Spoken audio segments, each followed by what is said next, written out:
Good afternoon. My name is Ben Glassman. I am the United States Attorney for the Southern District of Ohio. I am joined this afternoon by my first assistant U.S. Attorney, V. Paul Patel, as well as Todd Wickerham, the special agent in charge of the FBI Cincinnati Division, and Dayton Police Chief Rick Beal.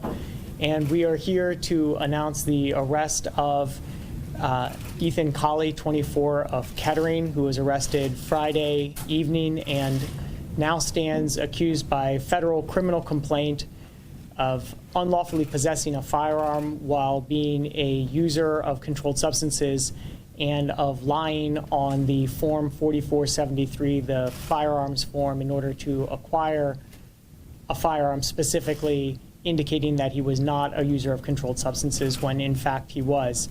Now I'm going to tell you a little bit more about these charges, but before I do, I want to make two things clear at the outset.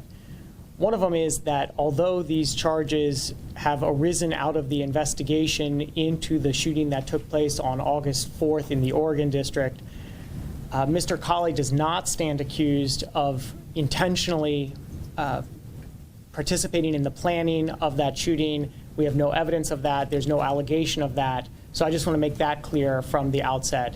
And then secondly, I want to give the disclaimer that I always give in discussing the federal criminal charges, which is that Mr. Kollie, like all criminal defendants, is presumed innocent unless and until he's proven guilty beyond a reasonable doubt by the United States with evidence in court.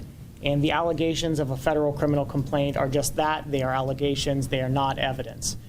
So with that disclaimer, I'll tell you a little bit about what the affidavit in support of the criminal complaint against Mr. Kollie does say. It says that on August 4th, special agents with the FBI and ATF initially spoke with Mr. Kollie on Sunday, August 4th, which was the day of when the shooting had taken place early that morning. And at that time of that initial interview, Mr. Kollie indicated that he had purchased body armor and a firearm accessory for Connor Betts, the shooter, who had committed the shooting earlier that day. And during the course of that initial interview, which was at Mr. Kollie's home in Kettering, agents smelled marijuana and observed in plain sight what appeared to be a bong and also what appeared to be a micro Draco pistol. Then later that week, on Thursday, August 8th, FBI agents re-interviewed Mr. Kollie, this time at his place of work. And Mr. Kollie indicated to the agents at that time that he was a concealed carry. He told them during the second interview that he had done quote-unquote hard drugs with Connor Betts, as well as marijuana and acid 4 or 5 times a week from 2014 to 2015. And then when the agents asked Kollie how often he used drugs, Kollie indicated that he smoked marijuana every day and had been doing so for about 10 years. Agents obtained from a federal firearms licensee the ATF Form 4473 that Kollie had completed in order to purchase the micro Draco pistol that agents observed upon initially interviewing him. That form was dated in May 9th, 2019. And on that form, Kollie had indicated no in response to the question, are you an unlawful user of or addicted to marijuana or any depressant, stimulant, narcotic drug, or any other controlled substance?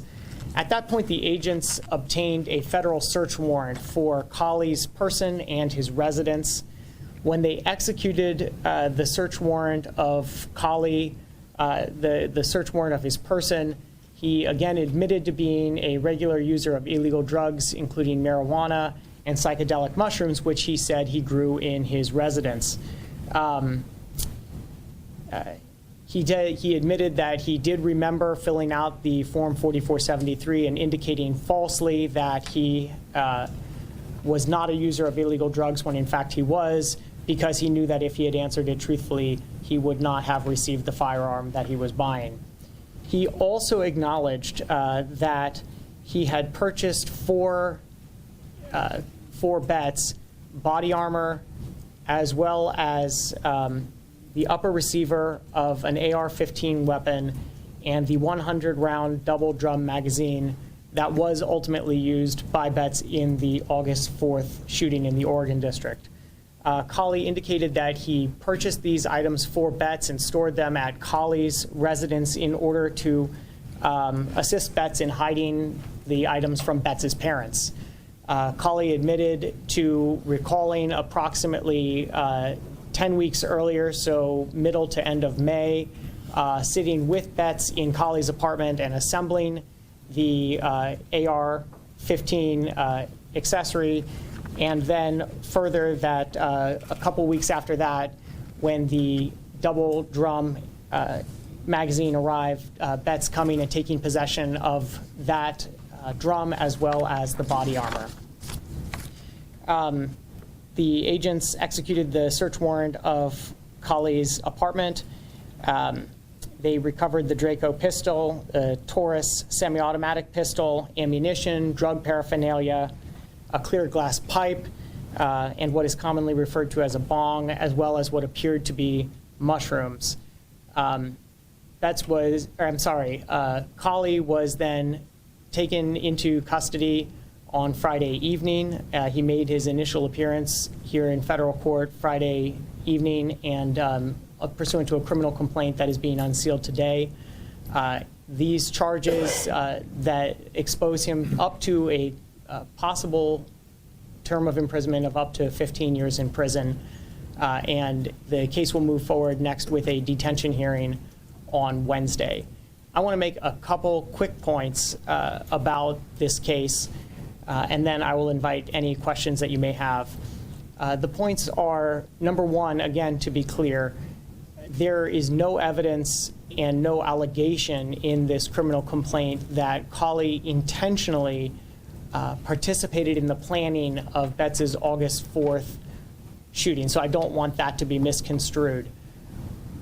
That's not what this case is about, but what this case is about is, in the course of this ongoing investigation into the August 4th shooting, anyone who is discovered to have any criminal culpability for any act that ultimately is discovered through the investigation or contributed in any way to the events on August 4th is going to be held criminally responsible. And more generally, not only is possessing controlled substances illegal, but possessing controlled substances and possessing a firearm is itself a crime. And that is not something that federal agents who are investigating this or any matter are going to ignore. And that is why Mr. Kollie has been charged in federal court Friday afternoon and unsealed here today. So I'm happy to answer any questions that you may have. What led you to Mr. Kollie so quickly on Sunday? So I can't get into the specifics of exactly why that was, although you'll see that if you read the affidavit in support of the criminal complaint, on August 4th, there was the FBI agents and ATF agents spoke with Mr. Kollie briefly at that time and then re-interviewed him later in the week. So I think it's clear from reading this affidavit that Mr. Kollie and Mr. Betts have known each other for a long time. Were any of these things that he purchased, would he have been prohibited from purchasing them based on his drug use, like the magazine, the body armor, and the upper receiver? The magazine, no, but you cannot possess a firearm if you are an unlawful possessor of user of controlled substances. Can you walk us through the process of reviewing these forms, if simply lying can allow somebody to get them? Yeah, well, I mean, we have a system of transferring firearms in this country where we have the ATF form 4473 is designed to make sure that anybody who does apply for a firearm to purchase it legally, that you catch all those people who would be disqualified by federal law from possessing the firearm. That form requires people to fill it out truthfully under penalty of federal prosecution. So we do rely on people being honest. If they're not honest and they're caught, they can be federally prosecuted, and that is a crime that is punishable by up to 5 years in federal prison, and that is what Mr. Kollie is charged with here. How many people, though, don't get caught because a situation like this doesn't happen? Do you think? How often do you believe this happens? Oh, I can't speak to that. I can say that this office vigorously prosecutes anyone who has falsified a Form 4473. When's the last time you prosecuted someone on that count? We have prosecuted straw purchasers routinely, including as recently as last year. Nothing in Betts' background to say that he didn't buy that gun. Why didn't he just order these accessories himself? Why was Kollie involved? So according to the affidavit in support of the criminal complaint, the affidavit says that Kollie was involved because Betts wanted to hide the purchase of these of this ammunition or of this magazine, body armor, and AR part from his parents. So this was the straw man kind of situation, just by buying firearm equipment and parts. Like you're supposed to still do it yourself. Yeah, but if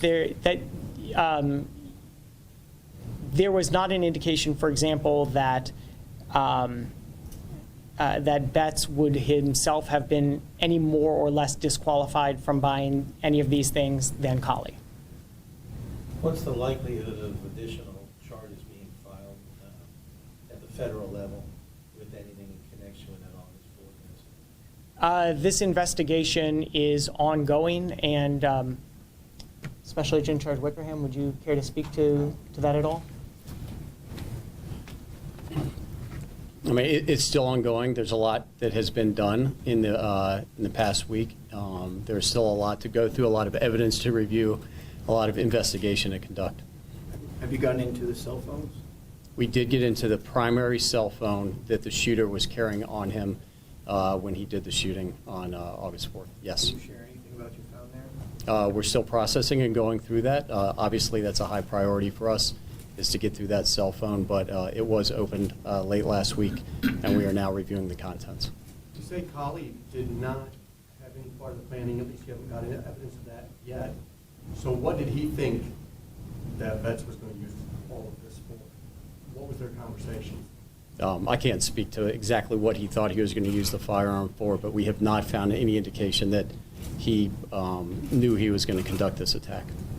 Do you anticipate any more criminal charges related to people that Betts knew or was friends with? Let me take that one, actually. So as Special Agent in Charge Wickerham was saying, this investigation is open and ongoing.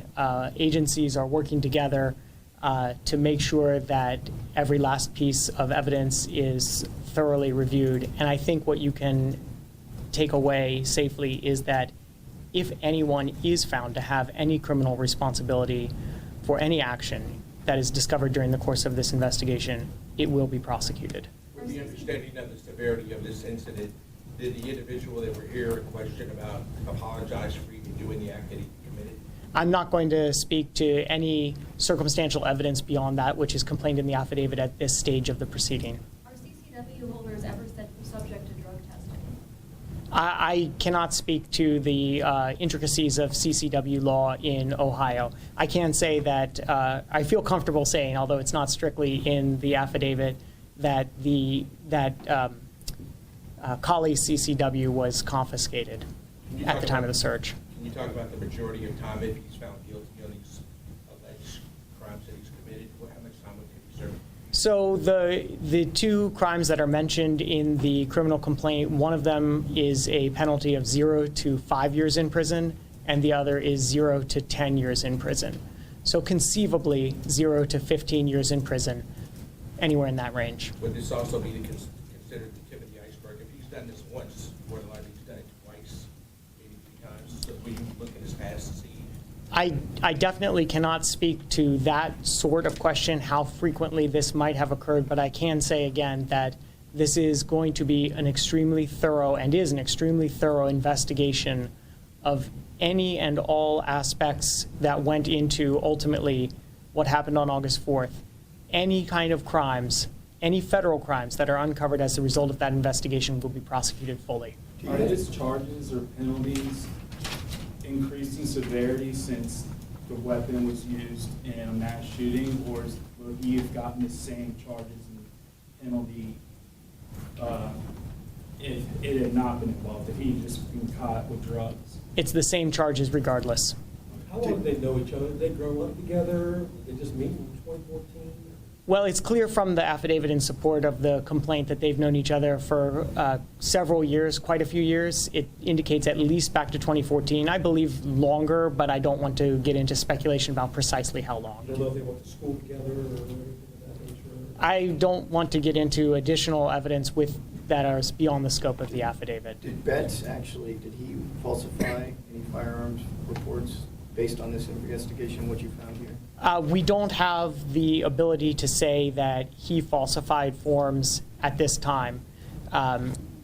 Certainly, it is what Kollie falsified. It is a crime to possess a firearm or to acquire a firearm when you are an illegal drug user. So that is a crime, and we are comfortable charging that against Kollie at this time. The drug use alleged between the two men, did that have anything, is that significant at all to what happened last weekend? Do we know that Betts had been using drugs at all? I will just say that the investigation remains ongoing. Would or could the shooting have been carried out still had these purchases not been made? I can say that the purchases that are at issue here were some of the equipment that was used in August 4. So this body armor, the accessory for the AR, and the double drum magazine was the equipment that was used on August 4th. What is that, Ethan Kollie could face more serious charges than the ones you've currently approved? I'm not going to speak to any additional charges other than those that are stated here. What is that accessory? What is that? I don't know. It's a component of the AR. What does it do? So it's just, you can just, when you buy an AR style gun, there are different components and people can assemble them themselves. So certain parts you have to acquire using the Form 4473, but then other parts can be acquired separately and put together separately, and that's what happened, or is alleged to have happened in this case. What kind of part of it? Just the top, the upper receiver. Was the actual AR hidden from the parents as well, or did they know of that? I can't speak to that. And we always ask you to sum up in situations like this, just your thoughts on what this means to the community, how horrific this was. Yeah, so, my thoughts are that I want to be clear that this investigation into what happened on August 4th is ongoing. It's going to be thorough. The FBI, Dayton police will do everything possible to get to the bottom of every piece of evidence. If any criminal wrongdoing is discovered in the course of that investigation that is capable of being prosecuted, it will. Today is an example of that. So it wasn't, Yeah. One more question. so it wasn't a crime for him to have purchased these accessories for Betts if he hadn't been a legal drug user. That in itself was not a crime. That is not charged as a crime. Thank you. Biggest mass shooting case in your career, Ben? Unfortunately, yes. Yes. Thank you.